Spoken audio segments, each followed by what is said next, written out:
중국은요, 인접 국가 및 서태평양 일대에서 군사적 영향력을 강화하려고 항상 노력해왔죠. 그 중에서 가장 주목을 받았던 것 중에 하나가 극초음속 미사일입니다. 여기에 중국이 엄청난 투자를 합니다. 자체적으로 극초음속 풍동실험 시설을 대규모로 설치하기 시작해요. 그래서 이미 완성된 기존의 탄도미사일용 부스터하고 조합하는 방식으로 비교적 신속하게 시제 개발을 마쳐요. 아니면 별도의 관통자를 넣게 되면 뭐예요? 지상의 강화 구조물을 관통 격파하는데 아주 용이해요. 통상적인 단거리 탄도미사일 혹은 중거리 탄도미사일의 요격을 상정한 미사일 요격 체계에 아주 치명적이에요. 그러니까 중국이 원하는 뭐야? A to AD 이 전략에 부합하는 무기예요.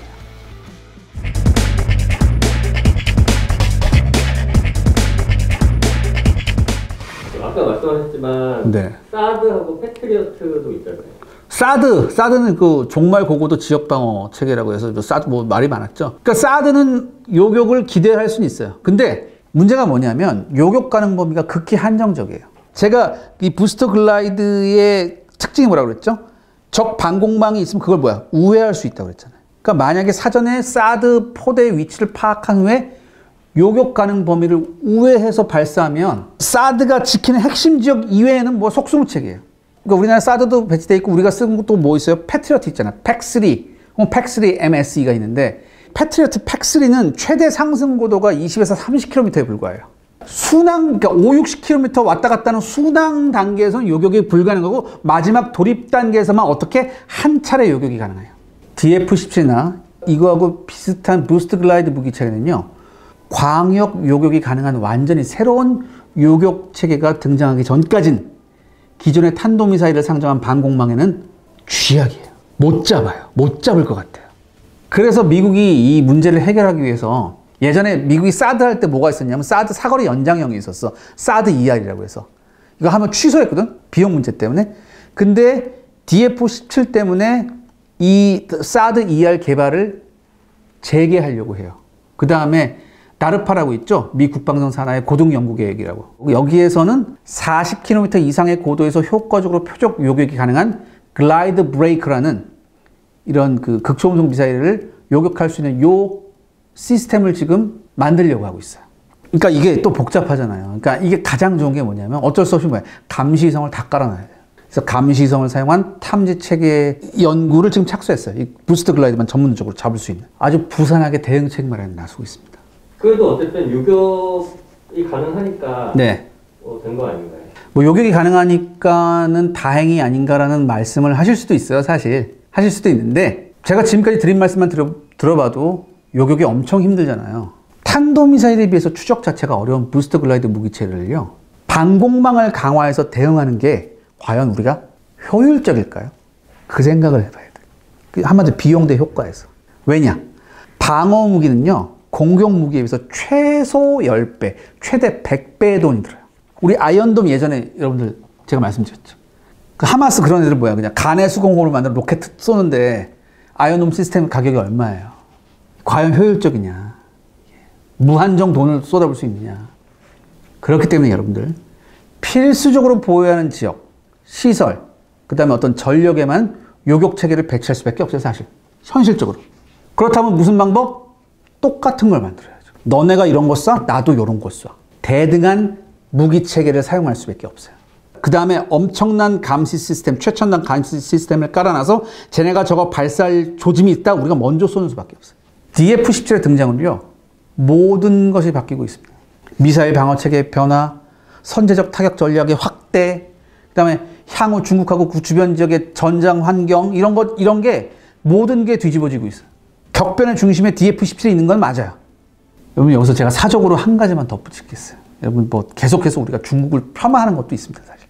그리고 걔네가 발표하는 통계 수치나 이런 것들이 엉터리인 게 거의 태반인 것도 맞아요. 그럼에도 불구하고 우리가 하나 생각해 볼 게 있습니다. 중국의 무서운 R&D 투자 규모예요. 여러분, 요 그림 하나 보시죠. 2000년부터 2020년까지 미국과 중국의 R&D 투자 규모를 그림으로 나타냈습니다. 2000년에는 10분의 1 수준이었는데 2020년에는 거의 뭐야? 거의 따라잡았죠. 거의 다 따라잡았어요. R&D 규모가. 한마디로 우리가 중국을 폄하하지만 여러분들, 돈과 인력을 갈아넣는데 장사가 없습니다. 북한도 있다고 하지 않았나요? 예, 제가 뭐 모두 말씀드렸죠. 그러니까 얘네가 사실 작년부터 그랬어요. 작년에 9월 29일에 조선중앙통신이 뭐라 그러냐면 자기네 국방과학원이 자강도 용림군 도양리에서 새로 개발한 극초음속 미사일 화성 8호 실험에 발사 실험을 진행했다 이렇게 보도 한번 했고, 그 다음에 이어 본 발사가 첫 시험 발사였고 처음으로 도입한 암프라된 미사일 연료 계통과 발동기의 안정성을 확증했다 이렇게 얘기했고, 그리고 극초음속의 기동성과 활공비행 특성을 비롯한 기술적 지표를 확증했다 이런 얘기도 했어요. 그런데 이제 얘네가 요거 나중에 실험했잖아요. 그래서 우리가 그 데이터가 있거든. 그 비행한 데이터를 보니까 마하 2.5의 속도로 30km 고도에서 200km 거리를 비행했다고 했어요. 일단은 공개된 화성 8호 사진을 한번 보시면 극초음속 순항미사일 형태가 아닌 뭐예요? 중국하고 DF-17하고 비슷한 부스트 글라이드 무기체계예요. 그쵸? 근데 일단은 뭐예요? 마하 2.5라는 건 극초음속은 아니죠. 마하 5 이상 나와야 되니까. 전형적인 그 DF-17 같은 부스트 글라이드 형태인데 이번 실험에서 고도하고 속도에서 문제점이 드러나는 거예요. 그러니까 앞서 언급한 대로 뭐예요? 고도 5, 60km를 오르락내리락 하면서 마하 5 이상 가야 되는데 30km 갔단 말이지? 30km 고도를 마하 2.5로 비행했다? 이거는 현존하는 대부분 현대식 지대공 미사일 시스템은 요격이 가능한 수준이에요. 그러니까 한마디로 북한이 부스트 글라이드형 극초음속 미사일이라고 얘기는 했지만 전형적인 부스트 글라이드 무기체계의 장점이 없는 수준이에요. 이 데이터로만 보면 북한의 화성 8호는 함량 미달이라고 봐요. 근데 언론에서 네. 뭐 절반의 성공이다 뭐 이런 얘기를. 그러니까 제가 모두에 말씀드렸듯이 아직 언론이 극초음속 미사일의 개념을 잘 이해를 안 하고 있으니까 아마 내 생각이 이거 같아. 극초음속 미사일, 그 다음에 초음속 순항 미사일 요거의 개념을 막 뒤섞어서 얘기한 것 같아. 조금 더 좀 명확하게 구분을 해서 이러한 형태는 뭐가 조건인데 이렇게 되지 않았다라는 얘기를 해줘야 되는데 그런 얘기를 안 해주잖아. 북한이 실험한 것 중에서 가장 중요한 건 이거 연료 앰프라에 성공했다는 점이에요. 이게 예전에는 그냥 주입식, 그러니까 뭐 액체 연료 주입식이니까 시간이 많이 걸렸잖아. 액체 연료 주입하는데 2시간도 걸리고 그랬으니까 이제 사전 탐지가 가능했는데 앰프라에 성공했다는 건 뭐야? 신속 발사가 가능하다는 거 아니에요. 난 이게 더 큰 문제라고 보거든. 그렇다면 네. 우리한테 문제 아닌가요? 자, 이제부터 이제 우리 얘기를 좀 해봐야 되는데 이제부터 시작이긴 한데 작년 12월 3일에 한국형 극초음속 미사일 모델이 공개가 됐어요. 놀랍게도. 우리나라는 극초음속 부스트 글라이드는 물론 본격적으로 극초음속 순항 미사일도 개발하는 중이에요. 두 가지 다 개발하고 있어요. 거듭거듭 말씀드리지만 우리 주변국 미국, 중국, 일본, 러시아, 북한 하나같이 개발에 박차를 가고 있잖아요. 중국이나 일본이 어떤 목표를 갖고 있냐면 2030년까지 극초음속 순항 미사일 배치하는 게 목표거든. 우리도 여기 시점에 맞춰야 된다. 이런 게 우리 목표고. 그래서 현재 현무 4 탄도미사일을 기반으로 극초음속 부스트 글라이드 무기 체계를 개발하고 있다고 하네요. 주변국 자극하기 싫으니까 대놓고 공개하기는 어렵고 이건 일단 들리는 얘기니까 아주 정확하게 정통한 소식통에서 확인된 건 아니고. 특이점은 근데 우리가요, 이 부스트 글라이더 쪽보다는 순항 쪽에 더 많은 노력을 기울이고 있다는 느낌을 받아요. 여긴 이유가 좀 있어요. 우리나라가 2004년부터 러시아로부터 뭘 받았냐? 램제트 기반 기술을 도입하기 시작했어요. 램제트 엔진 기술. 그래서 이거를 바탕으로 정말 야심찬 계획을 실행했습니다. 그래서 2014년까지 마하 3 이상의 초음속 순항 미사일을 개발한다. 그리고 2024년까지 마하 5급 이상의 극초음속 순항 미사일을 개발하는 것이 목표였어요. 정말 야심차죠. 그래서 이 결과물이 지난해 9월에 초음속 순항 미사일 실험 영상이 공개됐죠. 이 결과물이 지난해 9월에 시험 영상으로 공개된 거예요. 근데 제가 말씀드렸듯이 이게 이중연소 램제트 엔진이 기술 장벽이 높잖아요. 그럼에도 불구하고 우리나라의 유수의 방산업체들이 지금 다 달려들었습니다. 국방과학연구소가 주도를 하고 한화 에어로스페이스하고 한국항공우주, 카이스트, 현대, 로템 등이 참여하고 있습니다. 참고로요, 여러분들, 한화 에어로스페이스 같은 경우에는 엔진 쪽에서 지금 굉장한 투자를 많이 하고 있다고 얘기를 듣고 있어요. 그래서 KF-21의 엔진 같은 경우에 우리가 예상했던 것보다 더 많은 부분, 더 빠르게 엔진을 국산화할 수 있을 것으로 기대를 하고 있다고 하더라고요. 아무튼 일단 투자를 해서 개발을 하고 있다는 건 대단히 중요한 거죠. 그렇다면 12월 3일에 뭐가 있었느냐? 이제 그 국방과학기술 대제전이라는 게 있었는데 여기서 깜짝 공개가 돼요. 한국형 극초음속 순항미사일 기반 모델이 깜짝 공개가 됐어요. 그러면서 우리가 지금 만들고 있네? 우리 하고 있네? 이런 생각. 그리고 그다음에 지금 뭐야? 기반 모델까지 지금 나왔네? 그래서 많이 놀랐었죠. 근데 부스트 글라이드보다 네. 순항 쪽에 무게를 두는 이유가 뭔가요? 부스트 글라이드는 50-60km에서 왔다 갔다 한다고 그랬죠. 근데 순항은 몇 킬로예요? 20km 이하란 말이에요. 20km 이하. 요격이 더 힘들어요. 왜냐하면 제가 말씀드렸죠. 부스트 글라이드 방식은 그래도 한두 번의 교전이 가능해요. 돈 왕창 해서 깔아놓으면 한두 번의 교전은 가능해요. 근데 고도 20km 이하로 마하 5로 날아가면 막을 방법 없습니다. 막을 방법이 없어요. 이게 궁극이에요. 같은 극초음속 무기라고 해도 부스트 글라이드는 로우엔드, 극초음속 순항미사일은 하이엔드로 구별하시면 될 것 같아요. 근데 이 극초음속 순항미사일 사거리 역시 500km를 가뿐하게 넘어요. 그러면 이게 500km, 겨우 500km라고 얘기하는데 여러분 이거 들어보세요. 통상적인 조기 경보기하고 함재기 초계 범위를 벗어나잖아요. 500km면. 그 사거리 늘리는 것도 이거 뭐 하나만 극복되면 사거리는 금방 늘어나거든요. 더욱이 부스트 글라이드 방식에 비해서 표적 유도 기능이 훨씬 정밀해요.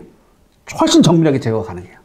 그래서 급초음속 미사일을 개발한 나라들이 궁극적으로 순항 미사일로 가는 이유가 바로 이거예요.